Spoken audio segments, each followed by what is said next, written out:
Welcome to the Pacific Northwest, where the landscapes are wild, the weather is unpredictable, and if you're lucky, you might just spot Bigfoot, or at least capture an incredible photo of where he might be hiding. Today I'm exploring some of the most stunning photography spots in the region, from the misty rainforest of Olympic National Park to the jagged peaks of the North Cascades, the towering waterfalls of the Columbia River Gorge, and the iconic silhouette of Mount Rainier.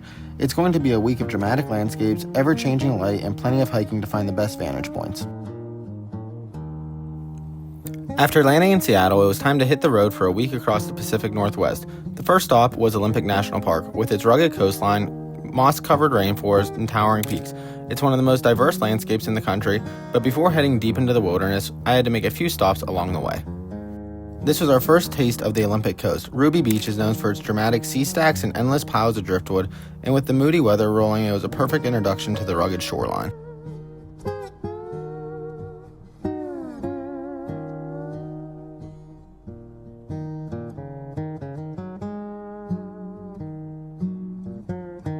Next up was Rialto Beach. This place was a photographer's dream, especially at sunset, and if you hike a little further up the coast to Hole in the Wall, a natural rock arch covered by relentless waves.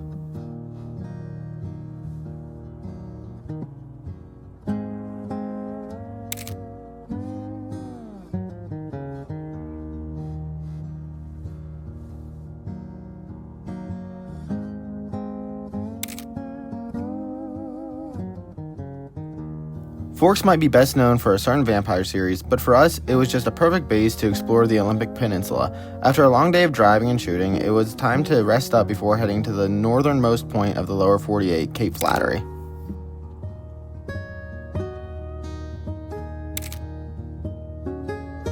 Cape Flattery feels like it's on the edge of the world. Standing at an overlook, you can see the jagged coastline, sea caves carved into the cliffs, and endless Pacific stretching beyond the horizon.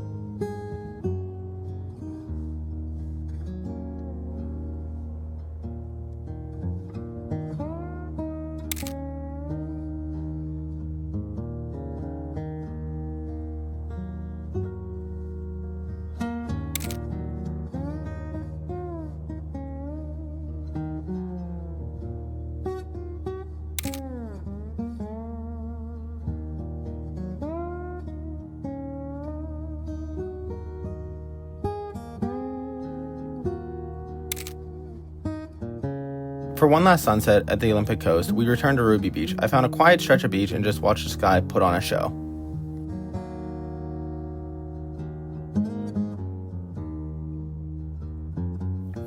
The two sunsets on the Olympic coast were probably some of my favorite photos of this trip, including this photo here. Tomorrow we would be heading deeper into the mountains, but for now this was the perfect way to end our time on the coast. Wild, peaceful, and exactly why we came to the Pacific Northwest in the first place.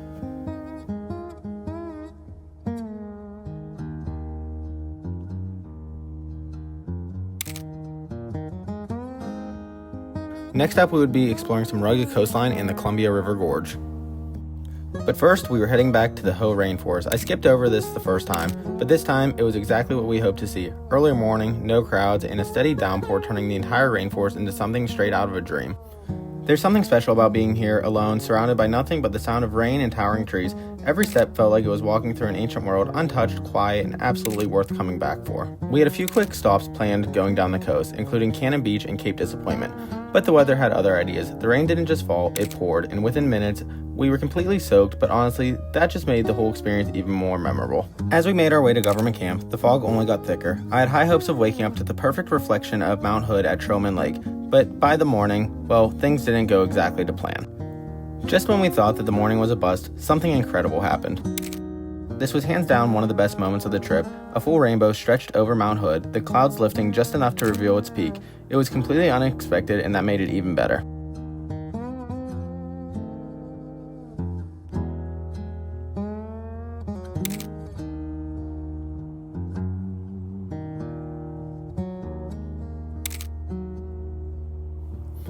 With the excitement of the rainbow still fresh in our minds, we made our way to the Columbia River Gorge, home to some of the most famous waterfalls in the Pacific Northwest.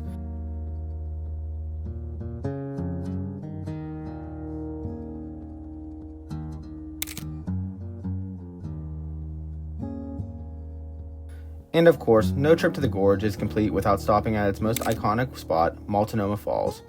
No matter how many times you see it, this place never gets old. It's one of those landscapes that feels larger than life, especially with the rain making everything a little bit more vibrant.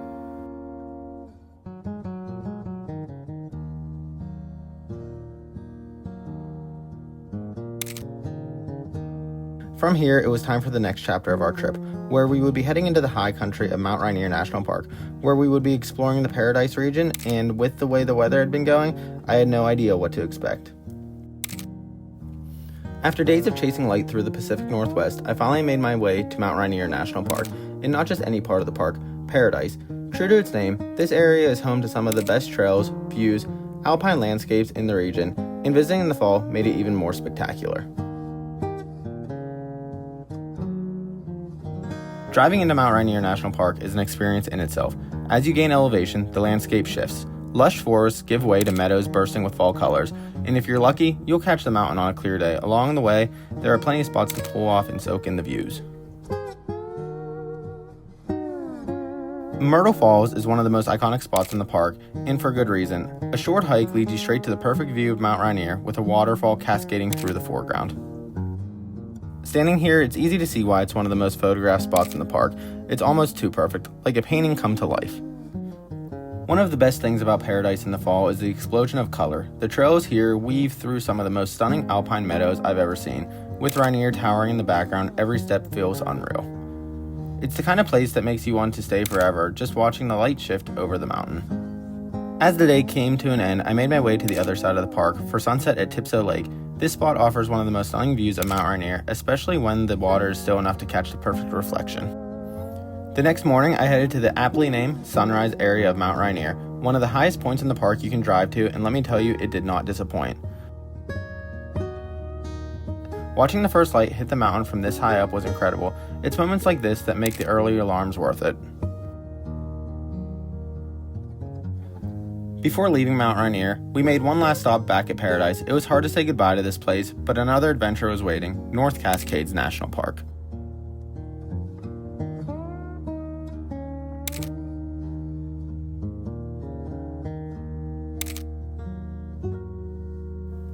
The final stop on this Pacific Northwest adventure, North Cascades National Park, often called the American Alps, this place is rugged, remote, and home to some of the most incredible fall colors you'll ever see.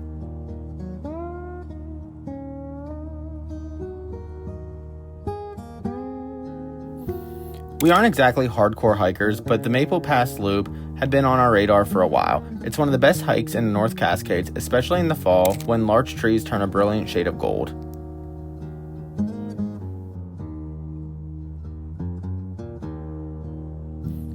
And honestly, it was totally worth it. The trail itself wasn't too difficult, and every turn gave us another postcard-worthy view.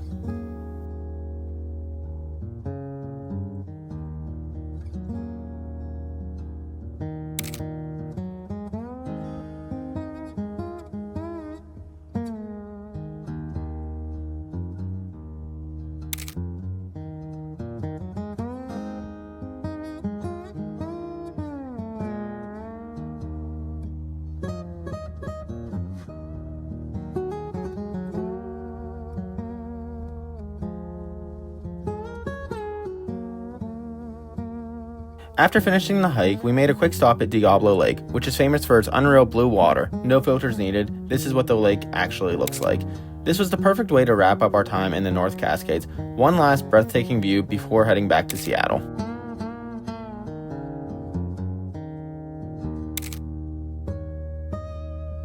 With that, our week in the Pacific Northwest had come to an end. From the rainforest of Olympic to the alpine meadows of Mount Rainier, the foggy coastlines, and the golden larches of the North Cascades, it was a trip full of unforgettable landscapes and unpredictable weather.